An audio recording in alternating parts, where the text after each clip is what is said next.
Hello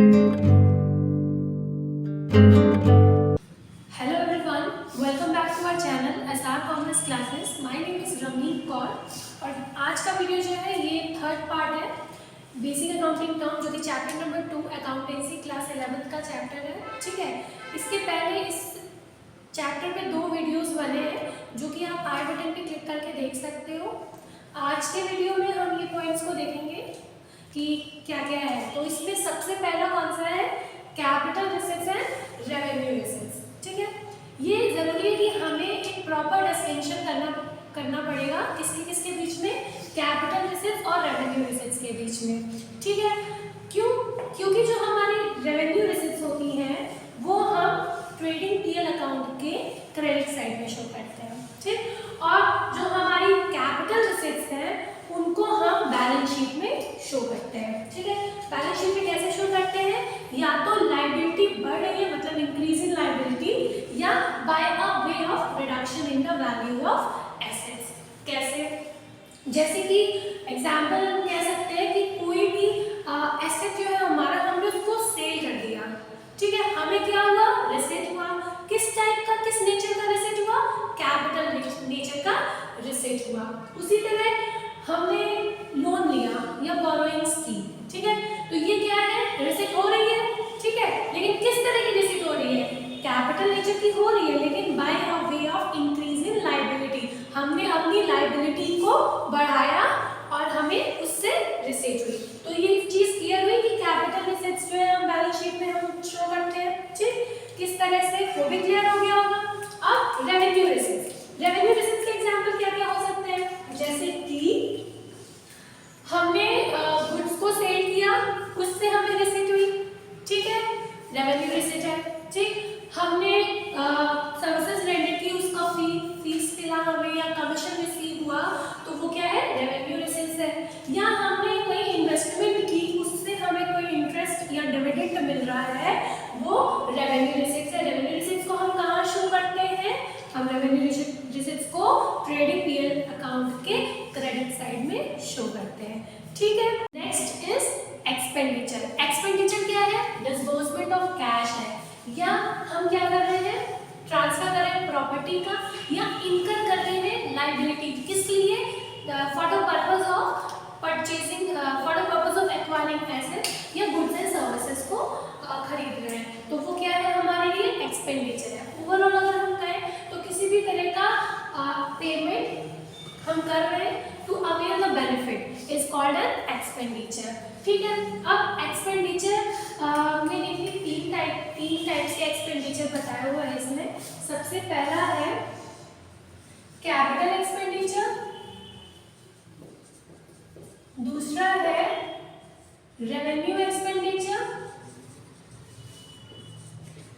और third one है इसमें डिफर्ड रेवेन्यू एक्सपेंडिचर। एक एक करके देखते हैं कि क्या क्या है। सबसे पहला कैपिटल एक्सपेंडिचर। कैपिटल एक्सपेंडिचर हम कर रहे हैं ताकि हम एसेट्स को परचेज कर रहे हैं, मतलब एक तरीके का क्या हो रहा है, increase in the value of asset हो रहा है। इस तरह के जो एक्सपेंस हो रहे हैं जिसका बेनिफिट हमें लंबे समय तक मिलेगा, वो क्या है, हमारा कैपिटल नेचर का एक्सपेंडिचर है। सिंपल, अगर हम फर्नीचर परचेज कर रहे हैं या प्लांट एंड मशीनरी परचेज कर रहे हैं, तो ये सब क्या है, हमारा ये कैपिटल एक्सपेंडिचर है। ठीक है, दूसरा इसमें क्या है, रेवेन्यू एक्सपेंडिचर। रेवेन्यू एक्सपेंडिचर मतलब एक ही अकाउंटिंग पीरियड में खर्च होने वाले एक्सपेंसेस, जैसे कि कॉस्ट ऑफ गुड्स सोल्ड या सैलरी या रेंट, ये सब पे किया जा रहा है, वो एक अकाउंटिंग पीरियड का एक्सपेंस है। ठीक है, इसका बेनिफिट हमें 1 साल तक ही मिल रहा है। ठीक है, तो ये क्या है, हमारा रेवेन्यू नेचर का एक्सपेंडिचर है। फिर इसमें तीसरा है deferred revenue expenditure. Deferred revenue expenditure उस तरह के एक्सपेंडिचर होते हैं जिनका बेनिफिट हमें 3 to 7 ईयर्स तक मिलता है।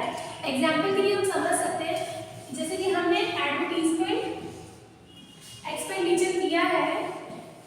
ठीक है, इसका बेनिफिट हमें लंबे समय तक मिलेगा। ठीक है, अगर 2 लाख का एडवर्टीजमेंट एक्सपेंडिचर हमने इंकर किया है, तो इसको हम एक अकाउंटिंग पीरियड में नहीं शो करते।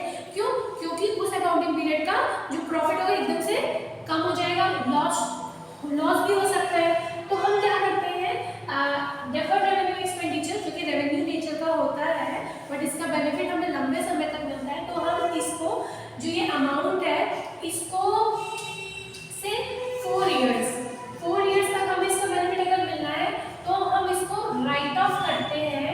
कैसे राइट ऑफ करते हैं, अगर 50,000 जैसे आया 4 इयर्स तक है तो 50,000 हम इसको कहाँ ले जाएंगे, पीएल अकाउंट में ले जाएंगे और बैलेंस जो इसका आएगा वो कहाँ जाएगा, बैलेंस शीट में एसेट साइड जाएगा। ठीक है, तो ये हमारा क्या है, डेफर्ड रेवेन्यू एक्सपेंडिचर। इसके बाद अगला पॉइंट क्या है इसमें, purchases and purchase return. Purchases क्या है, मतलब हम जिस तरह का बिजनेस डील कर रहे हैं, जब हमारा नॉर्मल कोर्स ऑफ बिजनेस है उसमें हम जो एक्सपेंडिचर गुड्स को परचेज करने के लिए जो खर्चा कर रहे हैं वो परचेजेस हो गया हमारे लिए। मतलब हम कह सकते हैं कि गुड्स के परचेज को ही, गुड्स को खरीदना ही हमारा क्या है, परचेजेस है। ठीक है, मैन्युफैक्चरिंग कंसर्न जो होती है उसके लिए परचेजेस क्या है, मतलब रॉ मटेरियल अगर हम परचेज करें तो वो परचेजेस हुआ। अगर ट्रेडिंग कंसर्न है तो वो गुड्स जो परचेज कर रही है किस पर्पस के लिए, रीसेल पर्पस के लिए, वो क्या है, परचेजेस है। दोनों ही केसेस में, मतलब मैन्युफैक्चरिंग कंसर्न और ट्रेडिंग कंसर्न दोनों ही केसेस में मोटिव क्या है उनका, प्रॉफिट मोटिव है। ठीक है, ये था परचेजेस का। फिर परचेज रिटर्न क्या है, मतलब यही हमने रॉ मटेरियल अगर परचेज किया हमें नहीं पसंद आया या कुछ डिफेक्ट निकल गया, वो हम जिससे हमने परचेज किया उसको हम वापस कर रहे हैं, वो क्या हो गया, मेरा परचेज रिटर्न हो गया। या हमने गुड्स परचेज किए थे रीसेल पर्पस के लिए, गुड्स में कोई डिफेक्ट है, हमने जिस सेलर से लिया था उसको हम वापस कर रहे हैं, तो ये क्या है, परचेज रिटर्न है। ठीक है, अब सेल्स और सेल्स रिटर्न क्या है, हमने क्या किया, हम अपने बिजनेस जो हम कर रहे हैं, नॉर्मल कोर्स ऑफ बिजनेस जिसमें हम डील कर रहे हैं, वो गुड्स हमने सेल किए, हमने बेचे। ठीक है, मतलब स्पेसिफिकली जैसे गुड्स है वो उसको सेल किया। ठीक है, उसी के लिए हमने सेल्स वर्ड यूज किया है। ठीक है, यहाँ पर परचेज और सेल्स में कभी भी एसेट्स का परचेज और सेल नहीं आएगा, किस चीज का आएगा, गुड्स का ही आएगा। जैसे कि अगर हमने फर्नीचर को परचेज किया या सेल किया तो वो परचेजेस और सेल्स नहीं आएगा, उसका स्पेसिफिक अकाउंट होगा, purchase account, sales account, furniture account होगा। परचेज और सेल्स किसके लिए है, गुड्स के लिए है। ठीक है, तो हम जिस बिजनेस में डील कर रहे हैं वो गुड्स हम सेल कर रहे हैं और उससे हमें रिसीट हो रही है, प्रॉफिट अर्न कर रहे हैं, वो क्या है, हमारा सेल्स है। अब वही जो हमारे गुड्स का बायर है, जो गुड्स हमसे परचेज कर रहा है, उसको अगर इनकेस गुड्स नहीं समझ में आ रहे हैं, कोई डिफेक्ट आ रहे हैं, वो हमें रिटर्न कर रहा है, तो वो चीज हमारा क्या है, सेल्स रिटर्न है। ठीक है, next is trade receivables and trade payables. ठीक है, तो ट्रेड रिसीवेबल क्या है, ट्रेड रिसीवेबल मतलब वो अमाउंट जो कि हमें अभी रिसीव होना है, कौन पे करेगा, हमारा डेटर पे करेगा। ठीक है, बेसिकली क्या है, अमाउंट विच इज रिसीवेबल किसके अगेंस्ट, गुड्स एंड सर्विसेज, मतलब जो हमारा नॉर्मल कोर्स ऑफ बिजनेस है जिसमें हम डील कर रहे हैं उसको हम सेल कर रहे हैं, goods and services, goods sale कर रहे हैं, सर्विसेज रेंडर कर रहे हैं, उसके अगेंस्ट हमें जो भी रिसीवेबल्स होंगे वो क्या है, हमारा ट्रेड रिसीवेबल है।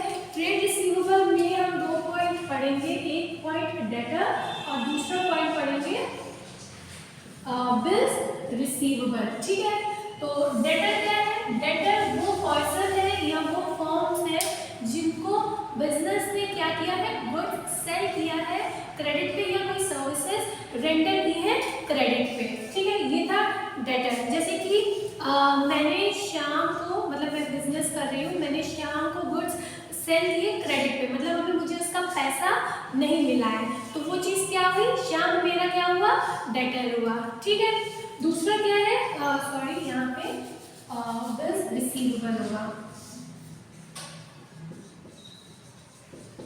हाँ, तो बिल्स रिसीवेबल जो है बेसिकली अकाउंटिंग, ये एक अकाउंटिंग टर्म है जो बिल्स ऑफ एक्सचेंज के लिए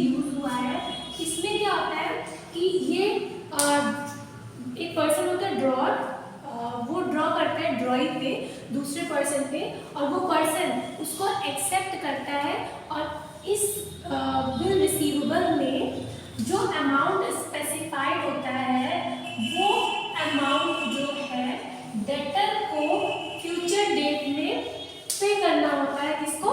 बिजनेस को। ठीक है, अब नेक्स्ट है ट्रेड पेएबल। ट्रेड पेएबल क्या है? मतलब वो अमाउंट जो कि हमें पे करना है, ठीक है, लायबिलिटी हमारी। तो हम कह सकते हैं जो हमारा नॉर्मल कोर्स ऑफ बिजनेस है जिसमें हम डील कर रहे हैं, हमने कोई गुड्स एंड सर्विसेज मतलब बिजनेस से जो नॉर्मल कोर्स ऑफ बिजनेस है उससे रिलेटेड हमने जो कुछ भी परचेज किया है उसका अभी हमें पेमेंट करना है। ठीक है, तो क्या है वो? ट्रेड पेएबल्स है। इसमें भी दो पॉइंट्स आते हैं, एक आता है क्रेडिटर और दूसरा आता है बिल्स पेएबल।